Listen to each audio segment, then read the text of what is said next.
ओम शांति 25 फरवरी 2024। ईश्वरीय ज्ञान अव्यक्त वाणी रिवाइज डेट 30/3/98। हेडलाइन: सर्व प्राप्तियों की स्मृति इमर्ज कर अचल स्थिति का अनुभव करो और जीवन मुक्त बनो। आज भाग्य विधाता बाप अपने विश्व में सर्वश्रेष्ठ भाग्यवान बच्चों को देख रहे हैं। हर बच्चे के भाग्य की महिमा स्वयं भगवान गा रहे हैं। बाप की महिमा तो आत्माएं गाती हैं, लेकिन आप बच्चों की महिमा स्वयं बाप करते हैं। ऐसे कभी स्वप्न में भी सोचा कि हमारा इतना श्रेष्ठ भाग्य बना हुआ है, लेकिन बना हुआ था, बन गया। दुनिया के लोग कहते हैं भगवान ने हमको रचा, लेकिन न भगवान का पता है न रचना का पता है। आप हर एक भाग्यवान बच्चा अनुभव और फखुर से कहते हो कि हम शिववंशी ब्रह्मा कुमार कुमारियां हैं। हमको मालूम है कि हमें बाप दादा ने कैसे रचा। चाहे छोटा बच्चा है, चाहे बुजुर्ग पांडव है, शक्तियाँ हैं, किसी से भी पूछेंगे आपका बाप कौन है तो क्या कहेंगे? फलक से कहेंगे ना कि हमको शिव बाप ने ब्रह्मा बाप द्वारा रचा। इसलिए हम भगवान के बच्चे हैं, भगवान से डायरेक्ट मिलते हैं। न सिर्फ परम आत्मा व भगवान हमारा बाप है, लेकिन वह बाप भी है, शिक्षक भी है और सतगुरु भी है। सबको यह नशा है। ताली बजाई, एक हाथ की ताली बजाना। अभी यह भी एक्सरसाइज बुजुर्गों को सिखानी पड़ेगी। बच्चों को खुश देख बाप दादा भी खुशी में झूलते हैं और सदा कहते, वाह मेरे हर एक श्रेष्ठ भाग्यवान विशेष आत्माएं। बाप के रूप में परमात्मा पालना का अनुभव कर रहे हो। यह परमात्मा पालना सारे कल्प में सिर्फ इस ब्राह्मण जन्म में आप बच्चों को प्राप्त हो रही है। जिस परमात्मा पालना में आत्मा को सर्व प्राप्ति स्वरूप का अनुभव होता है, परमात्मा प्यार सर्व संबंधों का अनुभव कराता है। परमात्मा प्यार अपने देह भान को भी भुला देता, साथ साथ अनेक स्वार्थ के प्यार को भी भुला देता है। ऐसे परमात्मा प्यार परमात्मा पालना के अंदर पलने वाली भाग्यवान आत्माएं हो। कितना आप आत्माओं का भाग्य है जो स्वयं बाप अपने वतन को छोड़ आप गार्डली स्टूडेंट्स को पढ़ाने आते हैं। ऐसा कोई टीचर देखा जो रोज़ सवेरे सवेरे दूर देश से पढ़ाने के लिए आवे? ऐसा टीचर कभी देखा? लेकिन आप बच्चों के लिए रोज़ बाप शिक्षक बन आपके पास पढ़ाने आते हैं, और कितना सहज पढ़ाते हैं। 2 शब्दों की पढ़ाई है, आप और बाप। इन्हीं 2 शब्दों में चक्कर कहो, ड्रामा कहो, कल्प वृक्ष कहो, सारी नॉलेज समाई हुई है। और पढ़ाई में तो कितना दिमाग पर बोझ पड़ता है, और बाप की पढ़ाई से दिमाग हल्का बन जाता है। हल्के की निशानी है ऊंचा उड़ना। हल्की चीज़ स्वतः ही ऊंची होती है। तो इस पढ़ाई से मन बुद्धि उड़ती कला का अनुभव करती है, तो दिमाग हल्का हुआ ना। तीनों लोगों की नॉलेज मिल जाती है। तो ऐसी पढ़ाई सारे कल्प में कोई ने पढ़ी है? कोई पढ़ाने वाला ऐसा मिला तो भाग्य है ना। फिर सतगुरु द्वारा श्रीमत ऐसी मिलती है जो सदा के लिए क्या करूं, कैसे चलूं, ऐसे करूं या नहीं करूं, क्या होगा, यह सब क्वेश्चंस समाप्त हो जाते हैं। क्या करूं, कैसे करूं, ऐसे करूं या वैसे करूं, इन सब क्वेश्चंस का एक शब्द में जवाब है, फॉलो फादर। साकार कर्म में ब्रह्मा बाप को फॉलो करो। निराकारी स्थिति में, अशरीरी बनने में शिव बाप को फॉलो करो। दोनों बाप और दादा को फॉलो करना अर्थात क्वेश्चन मार्क समाप्त होना व श्रीमत पर चलना। यह मुश्किल है, पूछने की आवश्यकता पड़ती है क्या? कॉपी करना है, अपना दिमाग नहीं चलाना है। बाप समान बनना अर्थात फॉलो फादर करना मुश्किल है या सहज है? सहज है ना? 30 साल वाले हाथ उठाओ। अच्छा, 30 साल में मुश्किल लगा या सहज है? अभी देखो, 30 साल वालों को भी सहज लगा, तो आप जो पीछे पीछे आए उन्हों के लिए मुश्किल है या सहज है? सहज है ना? गर्मी के कारण सभी के हाथों में रंग बिरंगी पंखे हैं जो हिला रहे हैं। अच्छा है, पंखों की रिमझिम भी अच्छी लग रही है। सीन अच्छी है, नवीनता होनी चाहिए ना। तो इस ग्रुप की यह भी नवीनता है, यह भी टीवी में आ गया। अच्छा है, सभी भाग भाग कर पहुंच गए हैं। बाप दादा भी स्नेह की मुबारक देते हैं। देखो, और जो भी हद के गुरु होते हैं कितने वरदान देते हैं, 1 या 10, ज़्यादा नहीं देते हैं, लेकिन आपको सतगुरु द्वारा रोज़ वरदान मिलता है। ऐसा गुरु कब देखा? नहीं देखा ना। आप लोगों ने ही देखा, लेकिन कल्प कल्प देखा। तो सदा अपने भाग्य की प्राप्तियों को सामने रखो। सिर्फ बुद्धि में मर्ज नहीं रखो, इमर्ज करो। मर्ज रखने के संस्कार को बदल कर इमर्ज करो। अपनी प्राप्तियों की लिस्ट सदा बुद्धि में इमर्ज रखो। जब प्राप्तियों की लिस्ट इमर्ज होगी तो किसी भी प्रकार का विघ्न वार नहीं करेगा, वह मर्ज हो जाएगा और प्राप्तियाँ इमर्ज रूप में रहेंगी। बाप दादा जब सुनते हैं कि आज किसी भी कारण से कोई बच्चे मेहनत करते हैं, युद्ध करते हैं, योग लगाने चाहते लेकिन लगता नहीं है, सोल कॉन्शियस के बदले बॉडी कॉन्शियस में आ जाते हैं, तो बाप दादा को अच्छा नहीं लगता है। कारण क्या? अपने भाग्य की प्राप्तियां इमर्ज नहीं रहती, मर्ज रहती हैं। फिर जब कोई याद दिलाता है तो सोचने लगते हैं होना तो चाहिए, इसलिए बहुत सहज पुरुषार्थ है, प्राप्तियों को इमर्ज रखो। जब से ब्राह्मण बने तब से अपने भाग्य को स्मृति में रखो। हलचल में नहीं आओ, अचल बनो, क्योंकि यहाँ आबू में यादगार क्या है? अचल घर है या हलचल घर है? अचल घर है ना। यह किसका यादगार है? आपका यादगार है ना। तो जब भी कोई सूक्ष्म पुरुषार्थ का मार्ग मुश्किल लगे, बुद्धि ज़्यादा हलचल में हो, तो अपने यादगार को स्मृति में लाओ। कई बार बच्चे ज्ञान के पॉइंट बोलते भी हैं कि मैं आत्मा हूँ, ड्रामा है, यह तो विघ्न है, यह तो साइड सीन है, बोलते भी रहते लेकिन हिलते भी रहते, हिलते हिलते बोलते रहते। जब ऐसी बुद्धि बन जाए जो अचल नहीं हो सके, तो मधुबन का अचल घर याद रखो। यह तो स्थूल चीज़ है ना, सूक्ष्म तो नहीं है, आँखों से देखने की चीज़ है। मेरा यादगार अचल घर है, हलचल घर नहीं है, क्योंकि बाप दादा इस वर्ष को सर्व बच्चों के प्रति मुक्ति वर्ष मनाना चाहते हैं। ऐसा नहीं हो हाथ उठवाएं तो कोई का उठे कोई का नहीं उठे, नहीं, सभी खुशी खुशी से हाथ की ताली बजावे। सभी बजाने लगे।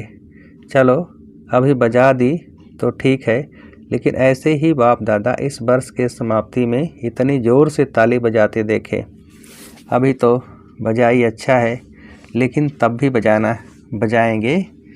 देखो, हाथ की ताली बजा के तो खुश कर दिया, लेकिन बाप दादा नए वर्ष में जो अपना 18 जनवरी विशेष ब्रह्मा बाप के शरीर से मुक्त होने का दिन है, तो 18 जनवरी में बाप दादा फिर हाथ उठवाएगा कि मुक्ति वर्ष मनाया या सिर्फ सोचा। मनाना है, सोचते तो नहीं रह गए, स्वरूप में लाया, वह सोचते सोचते लास्ट में भी सोचते रहेंगे। यह रिजल्ट बाप दादा देखने चाहते हैं, दिखाएंगे। अच्छा, याद रहेगा ना। प्राप्तियों को सामने रखो, बाप की याद के साथ बाप ने जो दिया वह भी इमर्ज करो। क्या बनाया और क्या मिला। बाप दादा इस वर्ष के बाद हर बच्चे को जीवन मुक्त स्थिति में देखेंगे। भविष्य में जीवन मुक्त होंगे, लेकिन संस्कार जीवन मुक्त के अभी से ही मर्ज करने हैं। और निरंतर कर्मयोगी, निरंतर सहज योगी, निरंतर मुक्त आत्मा के संस्कार अभी से अनुभव में लाओ। क्यों? बाप दादा ने पहले भी इशारा दिया है कि समय का परिवर्तन आप विश्व परिवर्तक आत्माओं के लिए इंतजार कर रहा है। प्रकृति आप प्रकृतिपति आत्माओं का विजय का हार लेके आवाहन कर रही है। समय विजय का घंटा बजाने के लिए आप भविष्य राज्याधिकारी आत्माओं को देख रहे हैं कि कब घंटा बजाएं।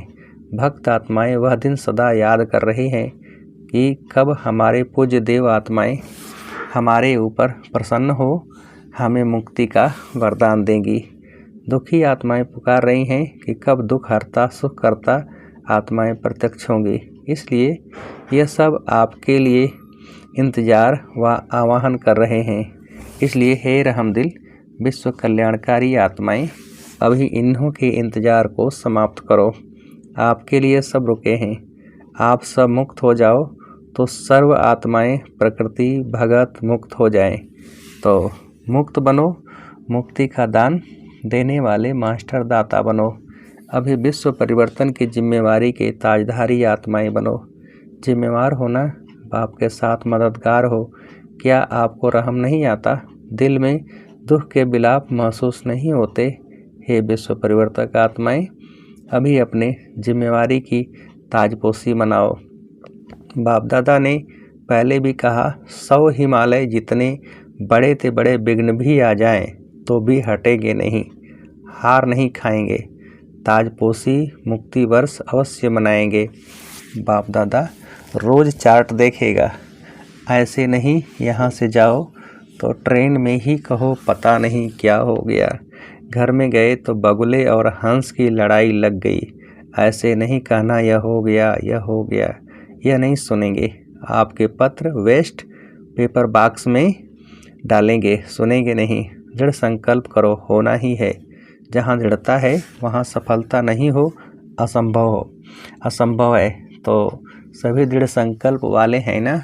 टीचर्स हाथ उठाओ। टीचर्स बहुत हैं। सारे सेंटर्स खाली करके आए हैं क्या? देखो, एक खुशखबरी सुनाते हैं। बाप दादा ने अभी देखा है, सुना है कि सर्व मधुबन वालों ने अपने परिवर्तन का लक्ष्य बहुत अच्छा रखा है। लक्षण तो देखेंगे, लेकिन लक्ष्य बहुत अच्छा रखा है। जितने अपने में अंतर जो आया है वह भी लिखा है, लेकिन बाप दादा को खुशी है, अंतर आना शुरू हुआ, आगे होता रहेगा। लेकिन सभी ने अपने दृढ़ संकल्प का उमंग उत्साह अच्छा दिखाया है।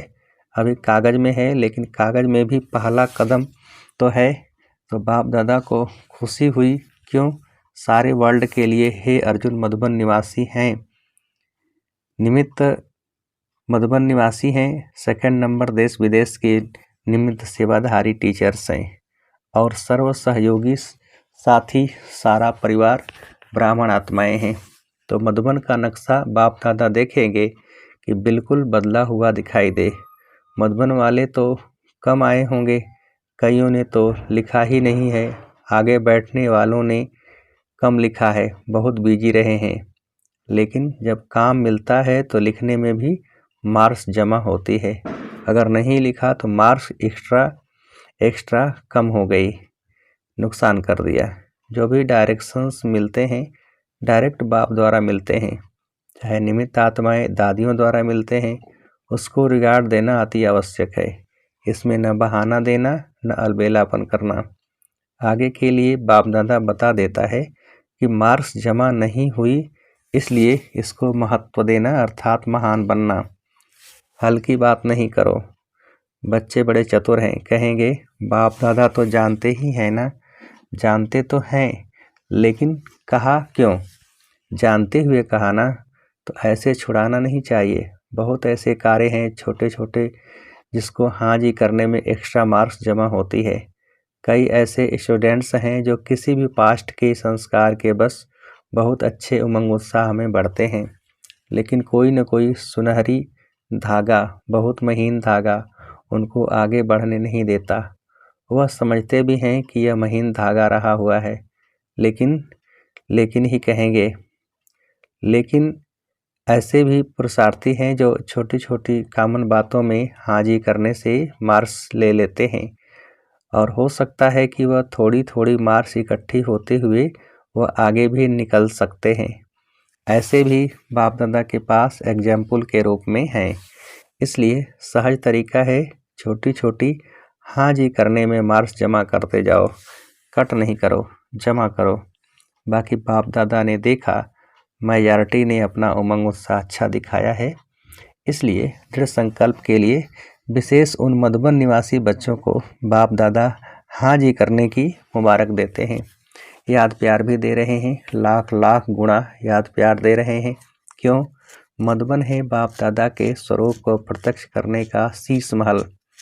तो एक बात की तो खुशी है, अभी कागज में आया हुआ कर्म में लाना ही है। ठीक है ना? अच्छा, मुबारक हो। अभी अगर आप सभी को अचानक डायरेक्शंस मिले कि अभी अभी अशरीरी बन जाओ, तो बन सकते हो कि हलचल होगी। क्यों? लास्ट समय का यही अभ्यास पास विदानर बनाएगा।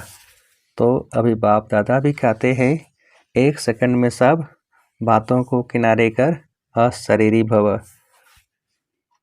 अच्छा, चारों ओर के अति श्रेष्ठ भाग्यवान, परमात्मा पालना के अधिकारी आत्माएं, परमात्मा पढ़ाई के अधिकारी, परमात्मा सद्गुरु के वरदानों के अधिकारी, सदा दृढ़ता द्वारा सफलता के अधिकारी, सदा अखंड योगी, अचल योगी, सदा विश्व परिवर्तन की जिम्मेवारी के ताजधारी, सदा सर्व प्राप्तियों को इमर्ज रूप में अनुभव करने वाले ऐसे विशेष आत्माओं को बाप दादा का याद प्यार और नमस्ते।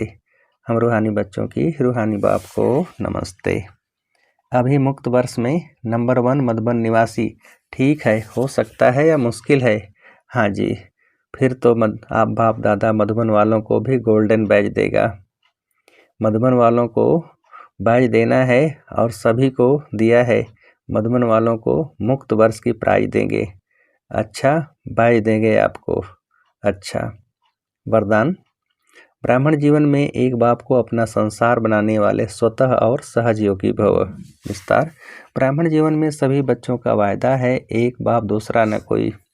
जब संसार ही बाप है, दूसरा कोई है ही नहीं, तो स्वतः और सहज योगी स्थिति सदा रहेगी।